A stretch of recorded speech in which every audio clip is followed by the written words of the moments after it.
Muslimin muslimat yang dirahmati Allah, alhamdulillah buat pertama kalinya saya dapat menghadiri majlis pengajian pondok masjid yang dianjurkan oleh Jawi, dan kita lakukan program ini di masjid wilayah. Mudah-mudahan Allah Subhanahu wa taala memberikan keberkatan pada majlis kita ini dan memberikan kita ilmu dan juga ilham. Jadi saya seperti mana yang maklum, saya menggunakan kitab Al-Muqaddimah fi Fiqh Al-Asri.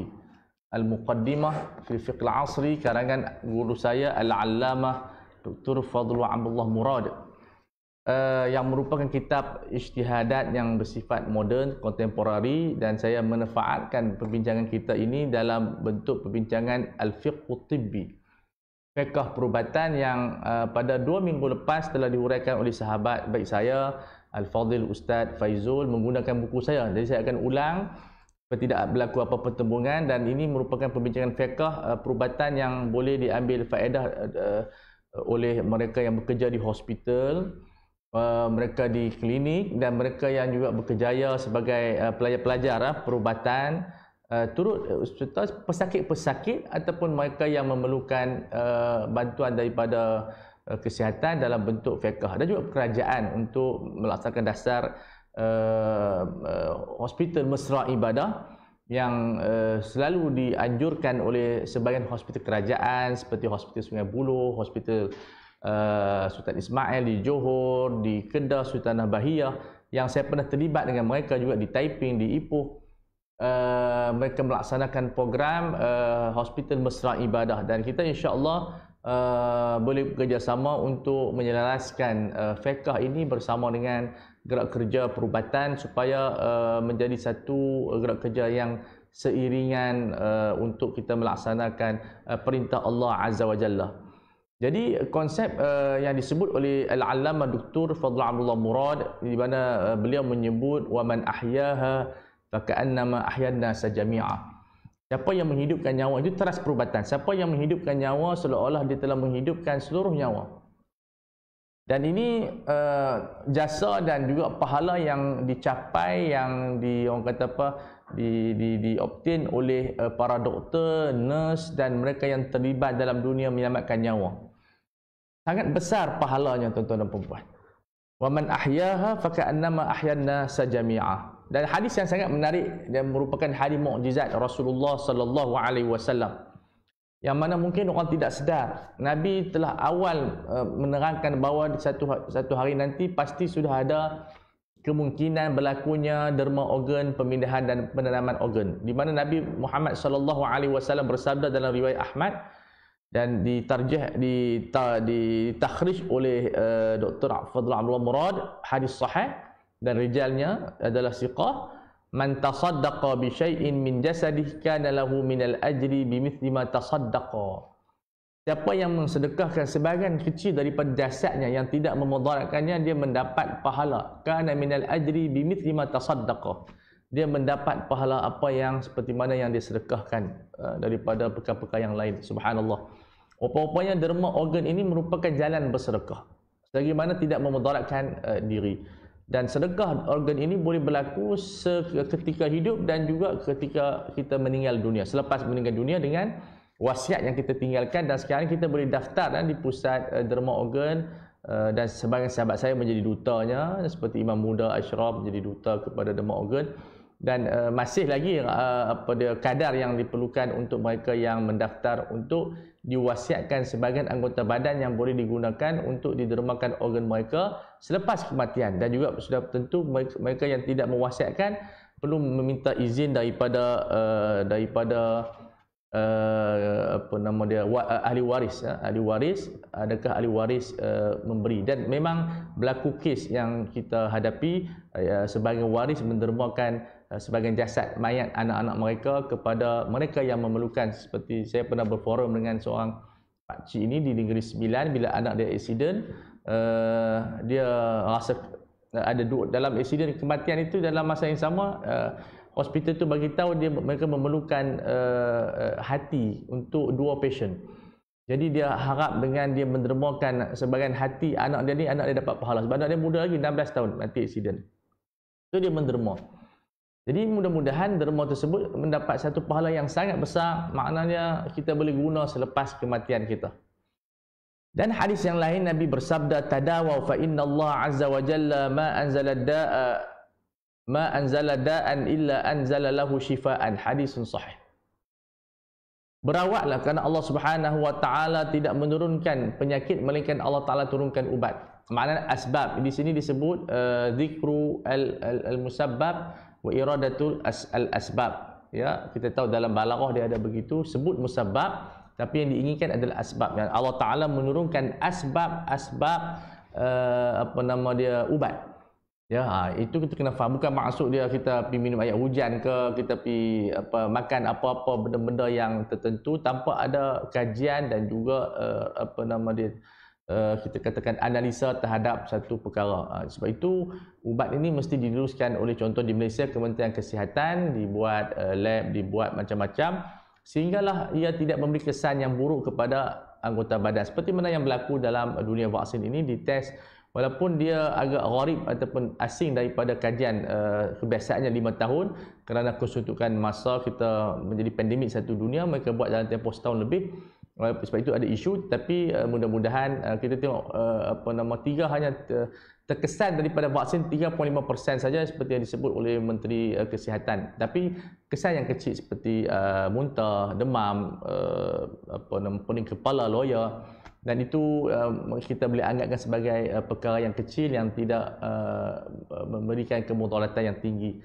Namun kerajaan telah menyediakan security, banyak kita katakan jaminan-jaminan kepada mereka yang ada sakit sampingan boleh claim kepada kerajaan. Dan juga kalau kematian melibatkan RM500,000 kalau melibatkan vaksin RM500,000 diberikan kepada keluarga, dan itu merupakan satu langkah security yang sangat baik oleh kerajaan kerana dia menjamin satu jaminan lah yang besar kepada mereka yang mengambil vaksin. Man 'ada maridan lam yazal fi kharqatil jannah hatta yarji'a. Siapa yang menziarahi pesakit, dia sentiasa berada di dalam lembah syurga sehingga dia pulang. Makna peluang kita masuk ke syurga Allah itu sangat besar. Doktor, nurse, mereka-mereka yang terlibat di hospital sentiasa berada dalam taman syurga, sentiasa berada di highway ke syurga Allah Azza wa Jalla. Sebab itu kita kena positif dengan apa yang Allah Ta'ala tentukan kepada kita. Saya tahu di sana banyak doktor-doktor yang stres, apatah lagi dalam pada era pandemik COVID-19, mereka bekerja lebih daripada waktu sepatutnya, nurse. Dan kalau kita melihat kepada pandangan zahir, sudah tentu kita tak mampu untuk bekerja, untuk berbakti kepada orang ramai. Tapi kalau kita melihat hadis ini, peluang ke syurga Allah, semangat itu ada luar biasa. Sebab itu apa-apa benda yang kita hadapi, kita kaitkan hubungan dengan hikmah yang Allah inginkan kebaikan kepada kita. Allah Ta'ala kadang-kadang dia memberi satu ujian, al-man'u, larangan, maksud dia tarik nikmat kita, dia uji kita adalah untuk memberi benda yang lebih baik. Rubbama mana'aka liyam nahaka. Kemungkinan Allah Ta'ala menghalang kita satu perkara untuk memberi benda yang lebih banyak. At-tibbu, kata Syekh Fadlul Murad, at-tibbu ijaduhu wa ta'limuhu wa insya'u jami'atihi wa kulliyatihi wa marakizu marakizi abhathihi wa tahriju al-mutakhassisin bima yukafi'u al-asra wa imkanatihi fardu ainin 'ala daulah dan fardu kifayah 'ala mujtama'. Perubatan dari sudut aspek kenegaraan, makna dia kita mewujudkan sektor perubatan, pembelajaran di universiti, kuliah, pusat-pusat kajian perubatan, dan mengeluarkan pakar-pakar yang hebat dalam bidang perubatan yang sesuai dengan kemampuan zaman, itu merupakan fardu ain ke atas daulah. Sebab itu kita melihat kerajaan memperuntukkan begitu banyak sekarang ini dalam pandemik COVID-19 untuk memudahkan KKM mengambil petugas-petugas. Sekarang ni nurse-nurse siapa yang habis, dia mohon cepat dapat. Kerana memang diperlukan untuk menjaga kumpulan-kumpulan yang terkena dengan corona ini. So peruntukan diperlukan dan perlu diperkemaskan lagi. Kemudian kerajaan terpaksa meminta bantuan daripada swasta untuk bekerjasama untuk buat swab test dan seumpama dengan dia, itu satu benda yang sangat diperlukan di zaman era moden ini. Ayuhat tabib, wahai doktor, berkata kepada Dr. Syekh Fadhil Murad, pengarang dia mengucapkan perkataan kepada, nasihat kepada doktor, al-insan adalah hamlu amanatin, adalah satu pemegang amanah, ya. Baik. Al-insanu afwan hamala amanatan tabarra'at minha al-jibal was-samawat wal makhluqat, fa kaifa idza kanat tilka al-amanatu allati baina yadayka hiya al-insanu nafsah.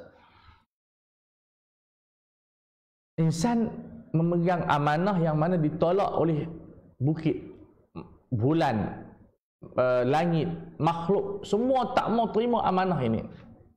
Apatah lagi kalau amanah yang dipegang ini adalah manusia itu sendiri. Baina yadayka hiyal insanu nafsu. Ditakkid, dia panggil nafsu ini adalah taukid maknawi. Maksudnya doktor sekarang ni pemegang amanah di dunia ni. Kita semua pemegang amanah. Tapi sekarang ni doktor dikhaskan memegang amanah manusia itu sendiri untuk menjaga nyawanya, untuk memperbaiki tubuh badan sihatnya. Itu di antara benda yang penting. Al-maradu halatu min halatil hayah. Sakit ini satu peringkat marhalah kehidupan kita. Mawdu'atun litukhtabar tasarrufat fiha minal marid wal mujtama'i. Dia adalah satu benda yang diletakkan untuk diuji macam mana tindakan yang akan diuruskan oleh pesakit dan juga mujtama'. So, sakit ini adalah satu ujian Tuhan. Macam mana kita nak berinteraksi dengan sakit dan masyarakat nak berhadapan dengan sakit. Kalau di medik dia panggil community medicine lah. Community medicine ni satu cabang ilmu yang mereka mengkaji penyakit-penyakit dalam masyarakat, mereka yang lebih tahu macam mana nak menyelesaikan masalah, cadangan yang akan diberikan itu dalam bidang perubatan yang disebut sebagai community medicine. Dan ada di sana pakar-pakar yang terlibat di dalam pengajian ini, kajian ini. Cuma dari sudut kesedaran perubatan dari peringkat masyarakat Melayu, Islam ataupun masyarakat Malaysia, kita belum mencapai ultimate ataupun mencapai tahap yang diinginkan. Kalau kita tengok tahap kefahaman kesihatan di negara yang maju, Jepun, UK dan sebagainya, mereka itu sudah tahu apa penyakit yang perlu pergi kepada hospital, maksud dia punya education mereka terhadap kesihatan sangat tinggi ya, berbanding dengan kita. Kadang kita ni tak pergi jumpa doktor, kanser dah stage 2, 3, 4 kita masih merawat kampung dan sebagainya, dan akhirnya sampai kepada stage 4 ajal dah dekat, susah untuk dirawat ya. Baik. La taktashif asrara ma tattali'u alaihi min al-marid li'annaha amanatun. Doktor tidak boleh menyingkap rahsia ataupun membongkar rahsia yang dia lihat daripada pesakit ini. Di antara kita katakan aku janji doktor, mereka mesti menyimpan rahsia pesakit, tak boleh dedahkan ke Facebook, tak boleh letakkan di IG nama pesakit dan seumpama dengan dia. Mungkin untuk pembelajaran di universiti ada contoh muka ditutup dan sebagainya, itu di antara benda yang boleh dibolehkan. Ad-darurat tubihul mahdhurat, untuk darurat ta'lim. Jadi darurat ta'lim menuntut kepada doktor mungkin buat decided cases, kes-kes kepada student untuk mempelajari, tapi untuk diceritakan kepada orang ramai, mengaitkan dan sampai orang tahu penyakit kita didedahkan, itu benda yang difailkan, tak boleh dibongkarkan. Hifzul al-awrat wa satruha min al-fara'idil kubra. Menjaga aurat dan menutup aurat ada di antara kewajipan fardu yang besar. Wala tukshaf illa di daruratil quswa wa biqadri darurati faqat. Tidak boleh dibuka aurat ini melainkan kadar yang sangat diperlukan. Yang memang tidak boleh, kalau tak buka aurat memang tak boleh nak rawat. Itu qawaid tibbi yang saya mulakan dengan permulaan buku ini. So kita akan bincang tentang kedudukan perubatan. So nanti kalau ada soalan penghujung kita buka luas-luas, sebab bagi saya ini satu pengajian yang sangat menarik. Orang ramai boleh belajar fiqh perubatan, selalunya diajar di peringkat universiti, kita buat master ataupun conference. Tapi hari ini kita bincang fiqh medik ini dalam kacamata fiqh di hadapan orang ramai, orang awam pun boleh belajar insya-Allah, dan saya akan mempermudahkan perbahasan ini. Nanti kita buka beberapa soalan. Mihnatut tib, profession medik. Sangat agung, sangat agung. Fardu kifayatin adalah fardu kifayah. Maknanya apa fardu kifayah? Dahulu ulama menyebut fardu kifayah adalah idza fa'ala al-ba'du saqata minhu, ataupun al-ba'du. Apabila seorang buat, sebahagian yang lain itu pun gugur, saqata. Tapi definisi ini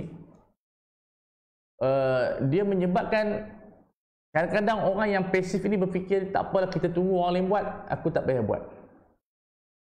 Yang menyebabkan terbantuk sedikit agenda-agenda fardu kifayah. Sebab ulama mersummarizkan, merumuskan bahawa dipanggil kekuatan umat itu, kekuatan umat Islam ini apabila fardu kifayah ini dihidupkan. Begitu.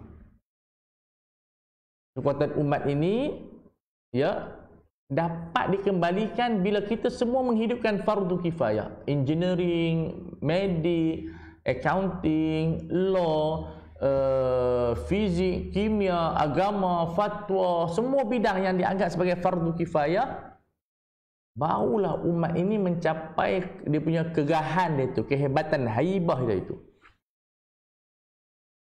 Wa ma la yaqumu fardul kifayah illa bihi fahuwa fardun mithlu.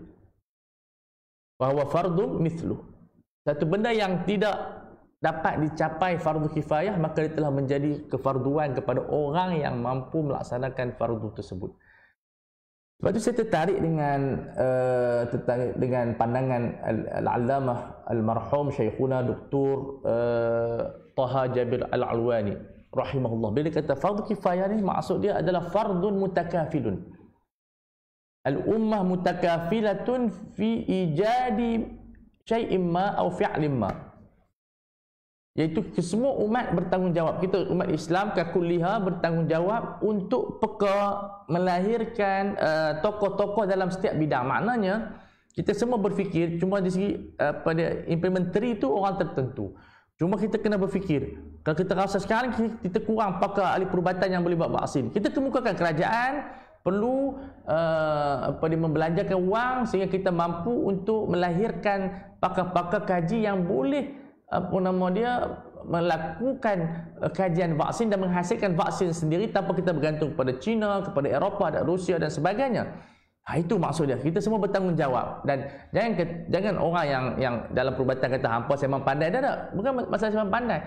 Masalahnya adalah fardu kifayah. Seperti orang lain juga bercadangkan supaya ahli agama ni tahu Inggeris, tahu ilmu yang tu, ilmu yang ni. Seperti cadangan mereka kita raikan, begitu juga kita mencadangkan kepada semua sektor kita melahirkan kepakaran. Sebab kepakaran ini yang membangunkan negara. Asas kepada pembangunan negara ini adalah kepada kepakaran. Kepakaran yang mana boleh menyelesaikan semua masalah-masalah yang dihadapi oleh kita, khususnya dalam bidang perubatan. Kabina, kemudian li'annal wasaila ta'khudhu ahkamal maqasid. Ini kaedah yang disebut oleh Izzuddin Abdul Salam dan ramai ulama. Semua ulama usul sepakat kaedah ni. Hukum wasilah, makna wasilah dapat tools, instrument, muqaddimah untuk kita mencapai melahirkan doktor-doktor yang sangat hebat, perlu kepada universiti. So universiti itu adalah wasilah untuk mengeluarkan para ahli perubatan. Sebab itu pemilihan untuk orang belajar perubatan ini perlu diteliti dengan baik supaya tidak diambil pelajar-pelajar yang mereka tidak ada kelayakan. Bukan kita menanaktirikan, tetapi bidang ini bidang yang khatir, bidang yang high risk, melibatkan nyawa, melibatkan masa depan insan itu sendiri. So perlu orang yang terlibat itu betul-betul minat dan ada keupayaan. Kalau minat saja tak cukup, mesti minat dan keupayaan. Kalau ada keupayaan tak minat pun tak boleh. So perlu digabungkan minat dan juga keupayaan. Kabina'il jami'at at-tibbiyah, seperti membina universiti-universiti perubatan al-mutakhassisah. Maknanya dia betul-betul nak jadi pakar genetik, kajian genetik, merawat penyakit melalui genetik. So di Malaysia kita belum ada lagi pusat kajian yang memfokuskan kepada rawatan melalui gen. So makna dia apa? Kalau bayi tu cacat, kita dapat detect dalam baby janin lagi, so doktor mampu merawat gen, dia punya gen itu melalui rawatan canggih. Makna dengan menggunakan teknik-teknik yang luar biasa. Sebagai negara maju dah ada rawatan melalui genetik. Makna kita boleh pembentukan kromosom dan seumpama dengan dia. So itu di antara fardu kifayah. Dan kita memperkemaskan lagi kecekapan dan kepantasan dalam merawat. Misalnya surgery boleh buat 8 jam, boleh jadi 5 jam. Makna dia begitu contohnya. Baik. Aliyat takniyah, sampai ke peringkat yang betul-betul sempurna dia punya taknin dia. Wa ta'hilil atibba, dan kita cuba melayakkan para ahli perubatan ini dengan takhassusatin faiqah, dengan takhassusah yang begitu hebat. Wa tawfiri majalatil bahthi, dan kita memberi satu bantuan, maksud grant untuk ruang-ruang kajian dalam bidang perubatan, dan juga kepada markas pusat kajian, wa dirasatil ulia, dan peringkat kepakaran master dan seumpama dengan dia. Wa tibbu tata'allaqu bihi min al-maqasid as-sittati li-syari'ati hifdz an-nafsi wan-nasli. Perubatan ini berkaitan dengan, terikat dengan maqasid yang 6, iaitu 2 daripadanya adalah hifdz an-nafsi wan-nasl, menjaga keturunan dan menjaga nyawa. Makna dia automatik dia menjaga semualah, harta, agama dan sebagainya. Itu besarnya peranan ahli perubatan. Menjaga nyawa manusia, menjaga kehormatan manusia, dan automatik kesemua ini akan memberi perkhidmatan kepada agama. Baik, ini adab yang sangat menarik ya, Syekh kata, adab yang sangat menarik. Wa 'alal maridi at-taubatun nasuhu, menjadi kewajipan kepada orang yang sakit bertaubat nasuha. Bila kita ditimpa sakit, ditimpa bala, langkah pertama yang kita kena buat adalah taubatan nasuha. Kita bertaubat kepada Allah Azza wa Jalla dengan beristighfar ataupun dengan sayyidul istighfar. Allahumma anta rabbi la ilaha illa anta khalaqtani wa ana 'abduka wa ana 'ala ahdika wa 'alika mastata'tu a'udzubika min syarri ma sana'tu wa abu'u laka bi ni'matika 'alayya wa abu'u bi dhanbi faghfirli fa innahu la yaghfiru dzunuba illa anta. So kita bertaubat, mudah-mudahan Allah Ta'ala meringankan beban kita, dapat menyembuhkan kita. Kalau kita mati pun dibebaskan daripada sesaan azab kubur dan juga azab api neraka pada hari kiamat kelak. Fa innahu fi asyaddil awqati hajatan ila Allah. Dia berada dalam waktu yang paling dia berhajat kepada Allah. So kita sakit, kita tak peduli orang, kita nak bertaubat kepada Allah, Allah Ta'ala ampunkan dosa kita, dan kita minta maaf kepada semua orang dosa kita. Kita ni terlampau banyak dosa dan perlu kepada taubah an-nasuh. Wa yadhakkar billah, hendaklah orang yang hadir, doktor, doktor, nurse, kalau tengok pak cik tu lalai, mak cik tu lalai, ingatkan dia dengan Allah Azza wa Jalla. Yudhakkaru billah wa takhallusi minadh-dhunub, supaya dia dapat membersihkan diri, membebaskan diri daripada dosa-dosa. Hadza 'ala tabib wa ghairihi, ini juga tugas ke atas doktor dan bukan doktor seperti nurse ataupun adik-beradik yang ziarah. Wa yajibu 'ala tabibi amru man yumarriduhu bis-salah was-siyam in ra'ahu qassara. Ini kewajipan doktor mengarahkan, memberi satu instruction kepada orang yang dia rawat, man yumarriduhu, agar dia bersembahyang. Jadi sebab tu kita di hospital kerajaan yang paling saya terlibat, mereka buat konsep hospital mesra ibadat. Dan ini merupakan langkah yang sangat baik, kerana laporan yang kita terima daripada hospital, ini tahun masa saya terlibat khusus di hospital Sunan Bahia, hampir 90% pesakit tak solat. Dan ini satu benda yang sangat berbahaya. Makna mereka punya pemikiran sebab sakit ni perlukan rahmat, jadi tak sembahyang pun tak apa, sedangkan sembahyang itu yang akan merahmati mereka. So sakit macam mana pun kita terpaksa sembahyang, kena sembahyang sampai sembahyang dengan hati. Shalla bil qalbi. Kalau sampai dia panggil lumpuh, tangan pun tak berfungsi, mulut tak berfungsi, kata Imam Al-Bajuri dalam hasyiahnya, shalla bi qalbi. Shalla bil qalbi, semayang dengan hatinya. Dan ini satu benda yang kita kata unik dalam Islam. Tapi yang menjadi muskilah, belum sempat sakit dah semayang dengan hati. Ini antara ajaran-ajaran sesat. Idza in ra'ahu qassara, kalau dia tengok mereka ni cuai, kalau tak cuai tak perlulah. Okey, in ra'ahu qassara. Li'annahu min at-ta'awuni 'ala al-birri wat taqwa, kerana ia termasuk di dalam bab tolong menolong di atas kebaikan, albir, kebaikan dan takwa. So doktor jangan segan, tanya saja, pak cik sembahyang lagi, macam tanya ubat, pak cik makan ubat lagi. So dengan bahasa yang lembut, kalimah thayyibatin, seperti kasyajaratin thayyibatin asaf thabitun wa faru'a fis sama'. So, ini satu benda yang bagi saya sangat menarik, yang mana Syekh Fadlul Murad memberi perhatian dalam bab al-amru bil ma'ruf wan nahyu 'anil munkar.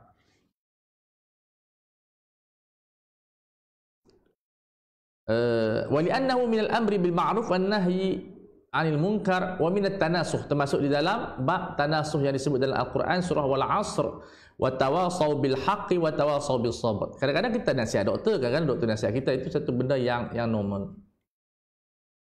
Wala yajuzu li tabibin an ya'mura al marida bi tarki salah. Tidak boleh, maksudnya haram. Wala yajuzu ni kalimah kepada wa yahrumu, kepada doktor mengarahkan pesakit tinggal sembahyang au ruknin minha, atau meninggalkan rukun kalau tidak ada darurat. Dia boleh sembahyang cara biasa, kita tak apalah, tak boleh.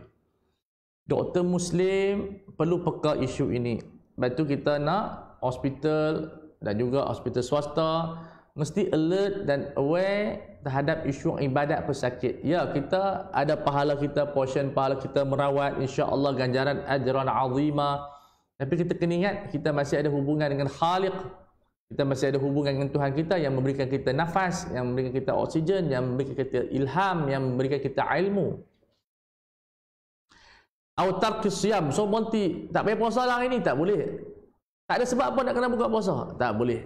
Kalau ada asbab yang kalau dia puasa, penyakit akan bertambah, penyakit tidak akan sembuh dan akan memberikan high risk kepada pesakit, barulah kita suruh membuka puasa. Bal yushakhisu al-halata tibbiyan wa ya'ridu al-mas'alata faqihan ala alimin yufti fi dhalika. Sepatutnya dia mesti diagnosis dahulu penyakit tersebut, kadar penyakit tersebut, sakit atau tidak sakit, mudarat atau tidak mudarat. Dan bila ada masalah isu ini berkaitan dengan agama, dia present soalan tersebut kepada faqih mufti yang pakar dalam bidang perubatan. Bukan semua mufti ataupun semua faqih mereka mempunyai keupayaan di dalam bidang perubatan. Kalau di Malaysia ni saya dapat rasa tidak begitu ramai yang mutakhassis dalam fiqh perubatan. Tidak begitu ramai. Mungkin tidak sampai 50 orang, mungkin tidak sampai 100 orang yang mereka hidup, berinteraksi, berjumpa, bertanya, menulis, berbincang, kajian yang fokus terhadap bidang fiqh perubatan. So, untuk kita tahu tentang fiqh perubatan, kenali pakar-pakarnya. Saya boleh sebutkan di sini, contohnya Datin Naimah banyak terlibat dalam bidang fiqh perubatan. Kemudiannya Dr. Irwan, Profesor Dr. Irwan di USIM, Dr. Wifaq, siapa lagi ya? Dr. Izhar. Tak ramai yang kita kenali yang mengkaji tentang bidang perubatan, yang mereka suka dan minat bidang perubatan. Yang orang kata apa, kalau kita ada conference, ada seminar, kita akan panggil tokoh-tokoh fiqh perubatan, dan tak ramai.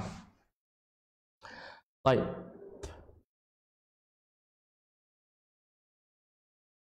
Wala taqfu ma laysa laka bi'ilmun fas'alu ahla dzikri in kuntum la ta'lamun. Jadi untuk pembicaraan ilmu ini mesti ada takhassus, mesti ada kepakaran yang melayakkan kita untuk memberi pandangan yang syar'i.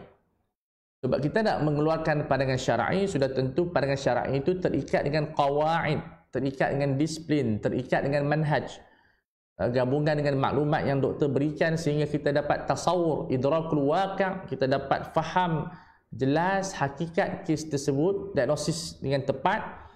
sehingga kita sampai kepada hukmun syar'i. Itu di antara prosesnya. Wa amradun nisa, penyakit-penyakit wanita ni ONG lah. Yajibu an tahtassa biha nisa'u fil asli daf'an li mafsadati kashfil awrati lirijalil ajanibi wa iqamatin li fardil kifayati. Untuk penyakit-penyakit puan ini wajib diuruskan oleh wanita. Cuma di Malaysia ni sukar sikitlah sistem yalah, orang perempuan pun tak aman dalam bidang ONG dan seumpama dengan dia. So kita melihat kepada keperluan dan seumpama dengannya. Tapi konsep dia memang orang perempuan yang kena selesaikan orang perempuan.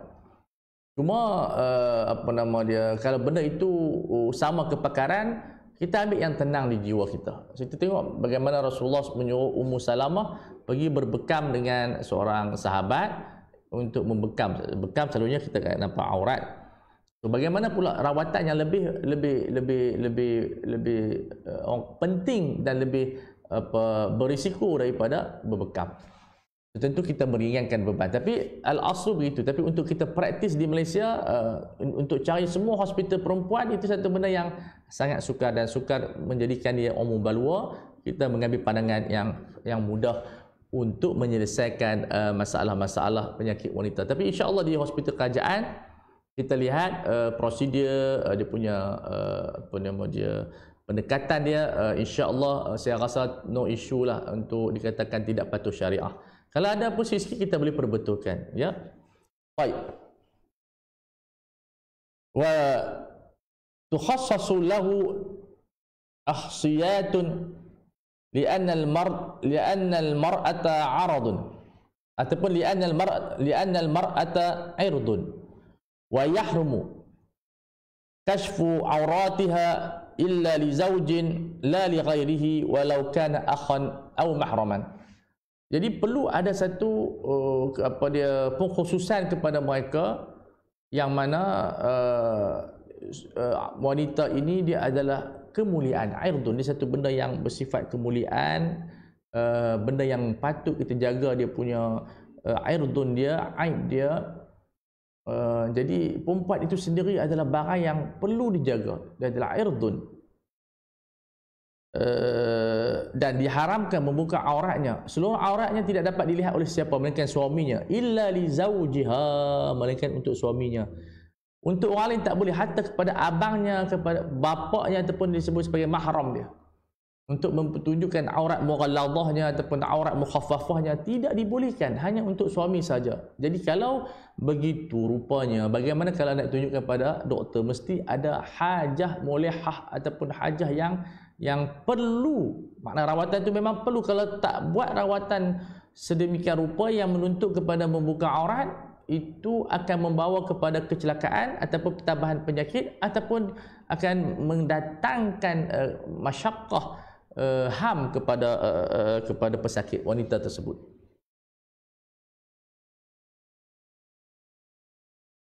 Wala yajuzu fi halatil jariyati majral 'adiyah ay yuwallidu al-mar'ata illa imra'atun.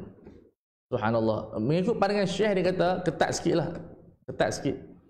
Tidak boleh dalam keadaan biasa, kita dah ada doktor perempuan dan sebagainya, untuk menyambut kelahiran perempuan, melainkan perempuan. Oh, begitu kaedah dah. Tapi tuan-tuan bila dengar ini janganlah jadi panik. Kadang-kadang yang beranak di hospital tu lelaki dan sebagainya, tidaklah berdosa, sebab memang waktu beranak tu waktu darurah. Maknanya kita tak boleh nak cari, tak sempat nak lari pergi hospital ni ataupun sebagainya. Kita dah ada memang doktor kita sendiri. Itu kita jalan macam biasalah. Tapi dalam suasana yang kita boleh mendatangkan orang perempuan, memang kita nak orang perempuan lah. Tetapi di Malaysia ni, saya melihat pada pandangan saya belum sampai waktunya. Baik.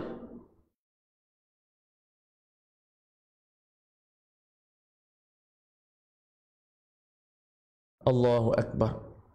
Wa yahsunu khabiratan, elok untuk menyambut wanita ini orang yang khabirah. Memanglah di hospital semua yang menyambut tu dia mesti ada keizinan, tidak boleh orang sembarangan. Sebab tu isu bila bidan di rumah ni menyambut, dia panggil apa istilah, saya tak ingat apa istilah yang bidan di rumah tu, itu ada kontroversi sedikit. Sebab kita bimbang, sebab dia beranak ni ada risikonya, ada macam-macam, darah keluar kalau baby tak berpusing ke bawah, dia naik ke atas, itu berisiko, takut baby mati dan seumpama dengan dia. So perlu diselia oleh seorang khabirah atau tabibatan nisa'in wa taulidin, pakar sakit puan, ya, ONG. Wali zauji taulidu zaujatihi, ini kaedah lelaki boleh sambut anak dia lah, tapi naknya bahaya di zaman sekarang ni. Kalau darurah boleh ada kes suami sambut, tak ada masalah. Tapi bagi saya kalau ada risiko, janganlah. Melainkan tak ada orang lain, okeylah. Tapi kalau kita di hospital kita nak pergi kata sambut, tak boleh lah. Tapi melainkan doktor kata sambut, okey. Doktor kadang-kadang doktor dia bagi suami tu nak sambut anak, dia berani. Ada setengah suami pengsan tu. So ada sebagian doktor dia kata, cik nak sambut, sambut, tak ada masalah. Sebab ada keseliaan daripada kawalan doktor. ولا يجوز لرجل الأجنبي ذلك ولو كان طبيبا إلا لضرورة ولا ضرورة يوم في ذلك. Ini ada wukuf, sebab Syekh mungkin duduk di Yaman, duduk di negara Arab lain daripada Malaysia. Dia kata tidak boleh lelaki ajnabi menjadi doktor yang menyambut pesakit, dia menyambut baby, kerana melainkan dalam keadaan darurah, dan tidak ada darurah sekarang ni. Maksud dia bagi doktor macam lengkap dah doktor perempuan, tapi sebenarnya kalau kita melihat kapasiti di Malaysia belum lagi lengkap. Jadi kita taklah laksanakan apa yang disebut Syekh di sini. Likathrati tabibati nisa, sebab doktor perempuan terlampau banyak. Tapi kita kena tahu, walaupun doktor perempuan tu banyak, namun kepakaran tak semua memiliki, ya. Fa in ta'azzara dhalika, kalau terta'azzur, maksud tidak ada doktor perempuan yang mencukupi, wa tadarratil mar'atu fi wiladah, sampai dah sukar untuk beranak. Sebenarnya bagi saya lah, pandangan saya, memang masuk bilik bersalin tu dah sukar dah. Jadi masa tu dah ada ad-darurah qaimatun. Dia bila masuk labor tu masuk darurah dah qaimatun. So masa tu taklah perlu kita nak cari doktor lelaki ke perempuan, tak tahu, fikirlah, yang penting fikir beranak. Li'usri wiladatiha, takut susah beranak. So ini mengikut pengalaman, ada yang senang, ada yang susah. Mudah-mudahan Allah Ta'ala permudahkan urusannya. Wala tujadu tabibatun, dalam keadaan tidak ada doktor perempuan.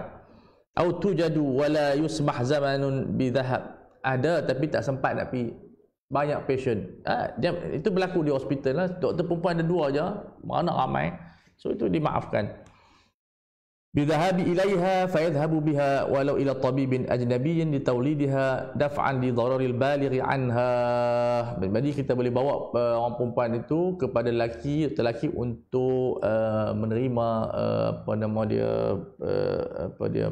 dia panggil apa istilah dia, menyambut anak tersebut, untuk menolak segala kemudaratan yang sangat tinggi.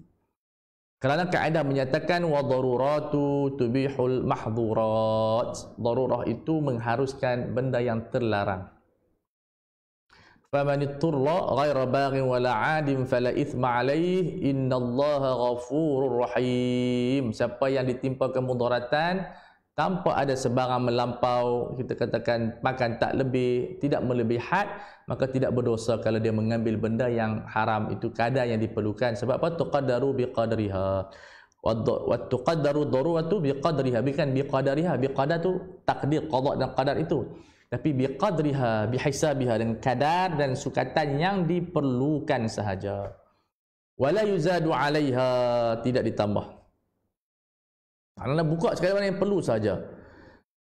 Fayakshifu minal mar'ati ma la budda minhu lil amaliyati aw liladati fahasbu. Dia hanya boleh melihat aurat yang diperlukan, maksud aurat kemaluan masa beranak. Tak perlu dia nak buka coli ke, nak tengok payudara, tak boleh, itu haram. Hanya diperlukan tempat-tempat yang diperlukan saja. Ini satu benda yang apa nama dia penting, ya, untuk doktor-doktor mengambil berat, supaya dibuka pada kadar yang diperlukan. Jadi saya rasa banyak isu-isu hari ini tentang fiqh ONG kita utarakan.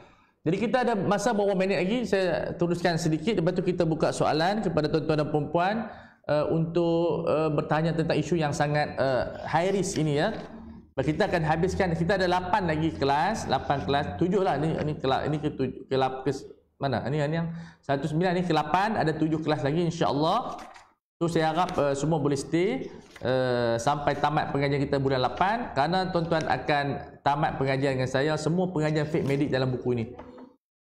Tebal dia lebih kurang 30 muka surat saja. Lebih kurang 30 muka surat sahaja. Wa yu'marul maridu bisadaqati, disunatkan kita mengarahkan pesakit ini bersedekah. Maksud dia siapa-siapa saja, sebab tu dimajhulkan, makna dia siapa-siapa boleh suruh dia bersedekah, ayah dia ke, anak dia ke, siapa-siapa. Jadi dimajhulkan supaya ditakmimkan fa'il tersebut. Kadang-kadang dihazafkan fa'il dan diletakkan naib fa'il, ditakmimil fa'il, untuk mentakmimkan fa'il. Dawu mardakum bisadaqah, rawatlah pada pesakit-pesakit kamu. Afwan, bukan marda, rawatlah pesakit-pesakit kamu dengan bersedekah. Makna suruh mereka bersedekah. So patient kalau ada duit sikit, sedekah, arahkan siapa-siapa sedekah supaya diringankan sakit dan disembuhkan penyakitnya. Wa kadzal istighfaru, dan diarahkan supaya dia beristighfar. Fa innahu quwwatun, kerana ia adalah satu kekuatan. So boleh kita berhenti, kita buka soalan kan? Saya berhenti kat sini tajuk. Kita tajuk, lepas tu kita buka soalan seluas-luasnya. Tepat dengan tajuk lah. Baik. Liqauli ta'ala wa ya qaumi istaghfiru rabbakum thumma tubu ilaihi yursilis samaa'a 'alaikum midraran wa yazidkum quwwatan. Kalau kita beristighfar, Allah Ta'ala akan tambahkan kekuatan ila quwwatikum, kepada kekuatan kamu yang sedia ada. Wala tatawallau mujrimin, jangan berpaling dalam keadaan kamu menjadi orang yang jahat. So bila kita beristighfar, bila kita bersedekah, insya-Allah Allah berikan satu kekuatan yang luar biasa dalam rohani kita. Wa taubatu minadz dzunub, taubatlah daripada dosa, kita beristighfar kepada Allah. Qala makhtalaja 'irqun wala 'ainun fi ibni adama illa bi dhanbin wa ma yadfa'u Allahu 'anhu akthar. So kalau kita bertaubat, mudah-mudahan Allah Ta'ala akan bentengkan kita. So ini satu orang kata adab ataupun benda yang sangat penting. Kadang-kadang kita tak perasan, kita hanya mengharapkan rahmat Allah, tapi kita tak cari lorong-lorong dia. Lorong dia istighfar dengan sedekah. Wa du'a'u lillah, kita banyak berdoa kepada Allah. Orang yang ditimpa bala ini doa yang mustajab. Ya Allah, gantikanlah kita pada benda yang lebih baik, berikan pahala dan berikan ketenangan, berikan petunjuk dan ampunkan dosa kita. Itu kita minta doa kepada Allah ketika mana ditimpa bala, penyakit dan seumpama dengan dia. Amman yujibul muttarra idza da'ahu wa yakshifus su'a wa yaj'alakum khulafa'al ard. Jadi siapakah lagi yang dapat menyahut suruhan orang yang ditimpa bala, orang yang ditimpa stres, orang yang ditimpa masalah. Di situlah kita berdoa kepada Allah, ya Rab, ya Rab, ya Rab, ya silli umuri, ya Allah Tuhanku, pemudahkan urusan aku, pemudahkan urusan kehidupan aku, ya Allah berikan yang lebih baik, kerana kita tidak ada permintaan melainkan daripada Allah Azza wa Jalla. Allah saja yang dapat menyelesaikan masalah kita. Jadi kita mohon kepada Allah, kerana Allah itu adalah Rabbul Alamin. Sebanyak mana dosa kita pun Allah Ta'ala Maha Pengampun. Nas'alullah salamah, kita berdoa kepada Allah diberikan keselamatan. Wa ziyaratul maridi qurbatun 'azimatun 'indallahi li ajillati 'ala dhalika. Menziarahi pesakit itu adalah satu sunnah yang mendekatkan kita kepada Allah. Qurbah 'azimah, satu pendekatan diri kepada Allah yang sangat besar. Jadi kita, tapi kena ada adab, dan kita akan bincang satu hari nanti adab mengunjungi pesakit. Waktu dia sesuai ni, jangan waktu-waktu yang dia tidur, waktu-waktu yang dia perlu rawatan. Waktu yang memang hospital buat tepat dah, pukul 12, 1, 2 begitu, betul petang 5, 6 sampai 7, itu waktu dia. Jadi kita tahu, kadang kita duk langgak juga, kalau dia balik okeylah, abang, kakak. Tapi kalau kita sebagai kawan, kita pergi waktu yang dibuka. Melainkan memang dia nak jumpa kita sangat, itu lain, itu isu yang kedua. Ini penutup saya, wa man zara maridan da'alahu, siapa yang mendoakan, siapa yang menziarahi pesakit, doalah yang baik-baik untuknya. Bukan da'a alaihi, da'alahu. Dia beza. Da'a alaihi maksudnya doa yang buruk-buruk. Da'alahu, mendoakan benda-benda yang baik. Ya Allah Tuhanku, rahmati dia, ampunkan dosa dia, berikan dia kekuatan, kesihatan, berikanlah dia keampunan, berikan rahmat-rahmat sekian begitu. InsyaAllah kita pun dapat barakat doa kita kepada si pesakit. InsyaAllah pada 2 minggu akan datang saya akan bincangkan tentang perkara-perkara yang melibatkan disiplin seorang doktor, iaitu benda-benda yang diharamkan membongkar rahsia pesakit. Jadi kita berhenti setakat ini dahulu. InsyaAllah saya rasa pengajian kita hari ini sangat padat dan banyak maklumat yang dicambahkan oleh guru saya Dr. Fadlul Murad, dan kita buka tuan-tuan dan puan-puan untuk bertanya soalan. Wallahu taala a'la wa a'lam.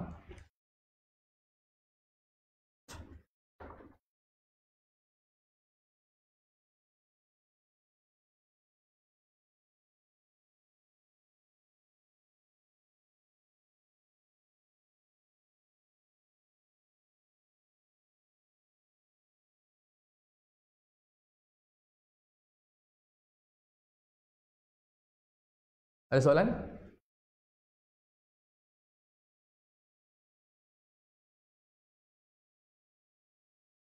Tak ada soalan Luar biasa. Kita bincang international ni.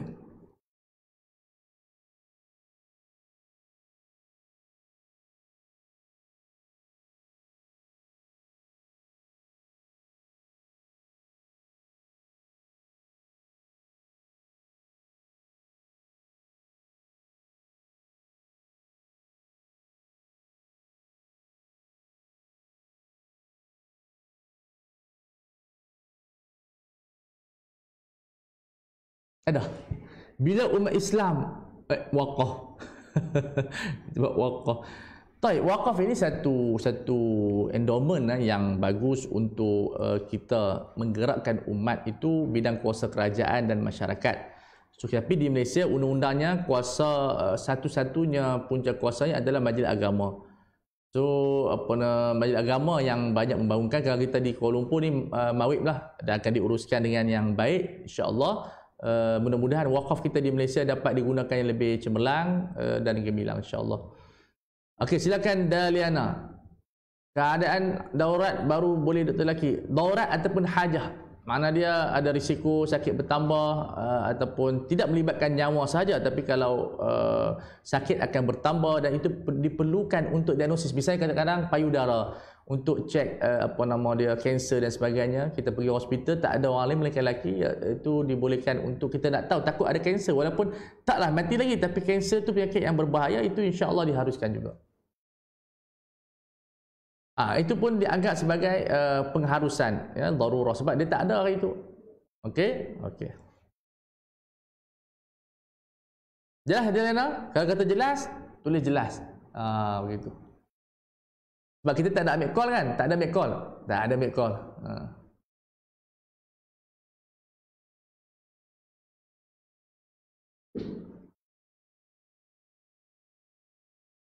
Doktor perempuan ada, tapi ni dah jawab dah. Ada soalan lagi?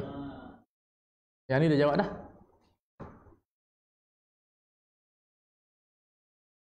Jelas, alhamdulillah.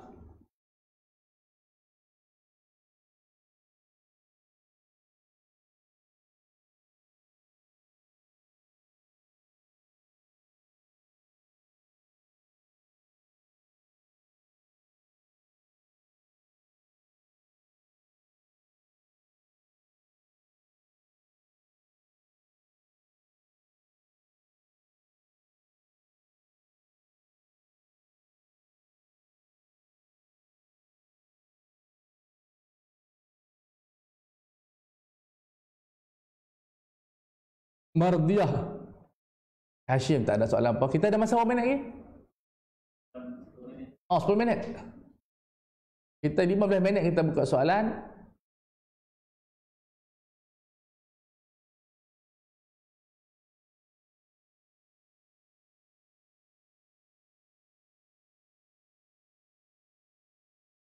Bulan puasa kita jalan kan? Bulan puasa cuti ke? Oh, bulan puasa cuti, maksud kita sambung lepas raya lah. Ya, kita akan, sebab ini hari yang terakhir lah maksudnya. Ya, hari yang terakhir, jadi kita minta ada soalan. Sebab apa, kalau tak nanti lepas raya baru kita sambung balik. So ambil masa tuan-tuan dan puan-puan.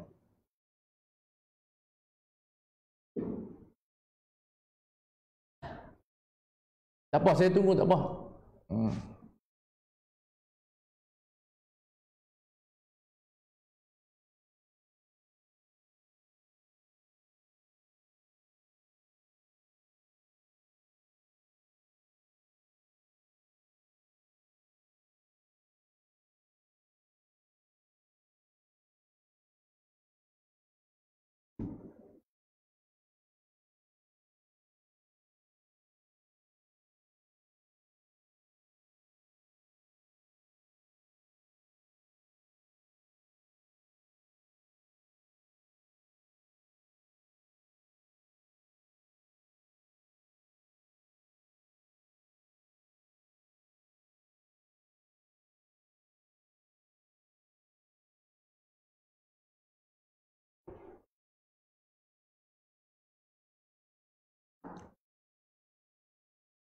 Ustaz, kalau menggugurkan kandungan atas sebab kecacatan janin, defect bukan menyebabkan masalah kesihatan ibu, bolehkah? Okey, ulama mensyaratkan kalau di atas kecacatan janin mesti bawah 4 bulan, tapi persetujuan suami isteri, Tapi kalau lebih 4 bulan, maka diharamkan secara ijma' ulama, secara sepakat semua Majlis Fatwa Malaysia, kemudian Majma' Fiqh Islami seluruh dunia mengharamkan kalau lebih daripada 4 bulan. Okey, kalau nak buat sebelum 4 bulan. Tapi nasihat saya kadang-kadang kalau cek betul-betul beberapa orang doktor, kadang-kadang bila keluar dia tidak cacat. Jadi bincang elok-elok, bila dah yakin barulah kita buat pengguguran abortion sebelum 4 bulan. Okey, zakat fidyah, dia tanya soalan tu. Hukum bayar zakat fidyah bukan itu bukan Baitul Mal lah, lembaga zakat lah macam kita di PPZ. So elok kita bayar dari PPZ, tetapi kalau bayar melalui individu pun hukumnya sah, tidak ada masalah. Tidak ada masalah. Pandangan saya peribadi ialah bidang perubatan kelahiran ini atau apa bidang perubatan bergantung kepada kepakaran, bukan kepada agama ataupun jantina. Kalau siapa yang lebih pakar, insya-Allah dia boleh dapat menyelesaikan masalah. So tengok kepada kepakaran dan rekod dia.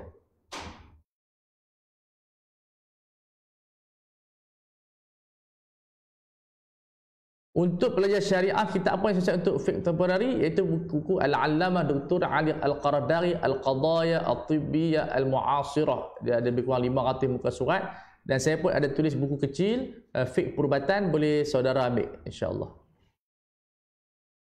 Kemudian ada soalan tu, 2-3 soalan tadi. Atas. Ada bawah. Ada. Dia jawab tiga-tiga je terjawab dah. Ada 5 minit lagi.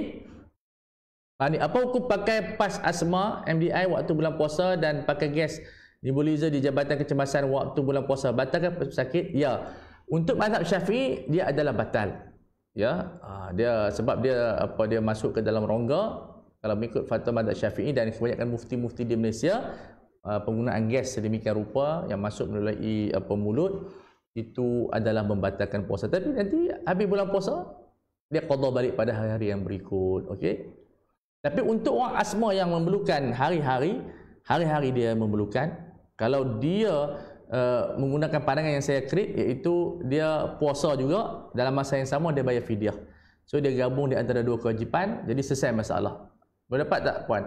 Dia puasa, dalam masa yang sama dia, kalau dia asma yang memerlukan hari-hari lah, dia berpuasa kemudian dia membayar fidyah. Jadi dia menggabungkan dua kewajipan, tak ada masalah. Sebab ulama yang kata batal dia bayar fidyah, ulama yang kata sah dia puasa. So dia macam ulama melakukan sembahyang Jumaat dan Zuhur. Sebagian ulama di zaman sekarang ni, sebagian ulama menyatakan sembahyang Jumaat tidak sah kalau banyak masjid. So dia buat macam mana? Dia pergi sembahyang Jumaat untuk kata yang ulama kata sah, dan dia ulang semula sembahyang Zuhur untuk melepaskan diri daripada syubhat. So walaupun pendapat itu kita tak pakai, cuma kita nak mudahkan urusan dan tidak banyak sangat pertembungan di antara pandangan mufti-mufti. Ya.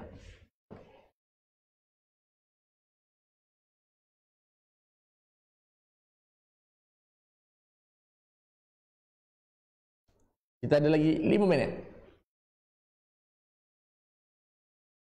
Mereka ambil vaksin, tidak ada masalah. Okey, mengikut mazhab Syafi'i, pengambilan vaksin tidak membatalkan puasa kerana dia disuntik melalui rongga yang tidak terbuka. Jadi halalun dan tidak membatalkan puasa. Hukum dialisis untuk mereka yang berpuasa, hukumnya tidak membatalkan puasa kerana dia masuk ke dalam rongga tangan, tidak membatalkan, dia keluar atau masuk tidak membatalkan, cuma diharuskan ketika mana tidak berupaya sebab jadi sini penat. Dia cuci darah 5 liter. So, dia keluar masuk dan jantung pun lemah. Ketika itu dia boleh berbuka puasa. Dan kadang-kadang orang jadi sini buat jamak sembahyang, jamak tanpa qasar sebab mereka tak berupaya. So tengok keadaan orang yang buat dialisis itu, kalau dia dialisis dia kuat, dia bergantung pada orang juga, tapi orang tua-tua tak larat, dia boleh buka puasa dan ganti pada hari-hari yang dia sihat. Okey. Jadi kalau memang ada sambungan dia tu. Jadi kalau dia ni macam berdialog. Kalau memang yang kena pakai pam, dia puasa bulan Ramadan bayar fidyah. Dia ada macam ni, dia puasa juga bulan Ramadan dan bayar fidyah, tak perlu qada dah. Tak perlu qada sebab dia buat dua-dua. Okey, ajza'a. Okey, ijza'. Makna orang panggil discharge by performance. Begitulah bahasa liga dia. Discharge by performance. Okey, dah jawab dah? Tidak membatalkan.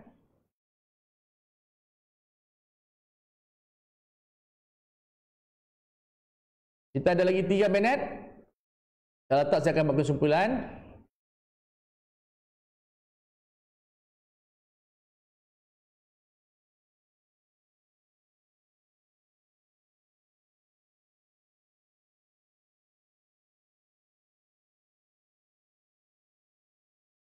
Kalau tak ada lagi. Kalau ada terjarum beranula, nak ambil wuduk sembahyang. Okey, kalau benda tu tak boleh cabut, sapu sahaja di atas jarum tersebut dan ikut mazhab Hanafi. Sah wuduk dan sembahyangnya. Tapi kalau dia tak nak ikut, dia ikut mazhab Syafi'i, ganti dengan tayamum. Tayamum pada kawasan muka dan tangan dia, maka itu sudah cukup untuk dia mensahkan sembahyangnya. Cuma problemnya nak kena qada tak? Jadi kalau dia rajin, dia qada lah. Kalau dia tak rajin, mohon maaf kepada Allah Subhanahu Wa Taala sebab dia dah sembahyang dah. Sebab dia dah sembahyang dah. Mohon bertanya, apakah contoh-contoh istiqni perubatan yang wajar dikaji oleh pelajar perubatan syariah? Banyak di antaranya sekarang ni adalah isu pengambilan ovum daripada ovari yang dikhawatiri berlaku kanser. Mereka ambil ovum tu dan simpan dalam tempat simpanannya, petinya. Kemudian simpan sperma yang dikhawatiri berlakunya kanser. So boleh tak kita buat simpanan tersebut walaupun mereka tak berkahwin lagi, nanti mereka berkahwin, mereka buat IVF sebab mereka akan rosak. So itu di antara isu-isu terbaru yang berlaku dalam dunia perubatan. Juga isu pendermaan rahim boleh dikaji semula sebab di Malaysia fatwa haram. Fatwa telah mengeluarkan pada tahun 2017 tak saya pengharaman derma rahim, tapi ruang sangat luas untuk kita buat kajian dan kita meneliti fatwa-fatwa yang lama. Juga isu-isu yang berkaitan dengan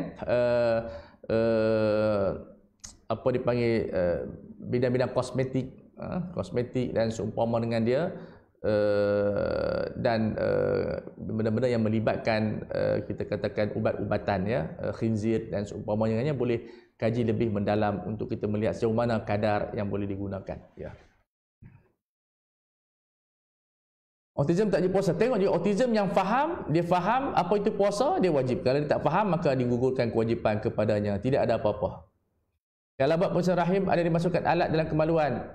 Okey, ini kira kena mandi wajib, tak kena mandi wajib. Tapi untuk sabili ihtiyat boleh mandi, tak ada masalah. Cuma dari segi kaedahnya tidak ada, sebab yang menyebabkan mandi wajib apa yang keluar. Kalau keluar ovum, keluar cairan air mani pada baulah batas. Tapi itu pemeriksaan, tak keluar tak tahulah. Kalau dia rasa nyilu, dia rasa macam climax, keluar dia kena mandilah. Kadang orang perempuan ni macam-macam. Okey.